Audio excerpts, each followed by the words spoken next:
যে জন্য স্বাধীনতা, সেই গণতান্ত্রিক অধিকারটাই মানুষের ওরা হরণ করে নিয়েছে। আগে ওটা ফেরত দিক, দম থাকলে ফ্রি ফেয়ার ইলেকশন করাক, তাহলে কত ধানে কত চাল ওরা বুঝতে পারবে। বলছে আমি মানুষে ভাগাভাগি করি না, বিজেপি সম্প্রদায়গতভাবে ভারতকে ভাগ করতে চাইছে। সেই জন্য ধুলাগড়, কালিয়াচক, বসিরহাট পশ্চিমবাংলায় হয়, বিজেপি শাসিত কোনো রাজ্যে হয় না। কারণ কলার ধরে আমরা ভেতরে ঢুকিয়ে দিই যারা এই ধরনের সাম্প্রদায়িক শক্তি।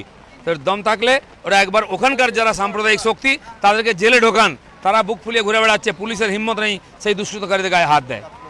আর দ্বিতীয়ত উনি বলছেন যে সিপিএম বাংলা ভাগ করতে চাইছে আর বিজেপি ভারত ভাগ করতে চাইছে। দেখুন, ভারত ভাগের বিরোধিতা আমরাই করেছিলাম একমাত্র, আরএসএস করেছিল বা বিজেপির পূর্বসূরি তারা করেছিল। কারা বলেছিল পাকিস্তান মানতে হবে তবেই ভারত স্বাধীন হবে? কারা বলেছিল যে partition is the fantastic nonsense? তাদেরই বাই প্রোডাক্ট টিএমসি আজকে। তাদের সেই জন্য কোনো অধিকার নেই স্বাধীনতা বা দেশভাগ নিয়ে বলার। তারা এই যে বাংলাকে পশ্চিম বাংলাদেশ বানাতে চাইছে, সে মানুষ ভয়ের মধ্যে আছে। মানুষকে তারা কমপক্ষে নির্ভয় করুন এবং এখানে শাসন এবং আর গণতান্ত্রিক অধিকার ফেরত দিন।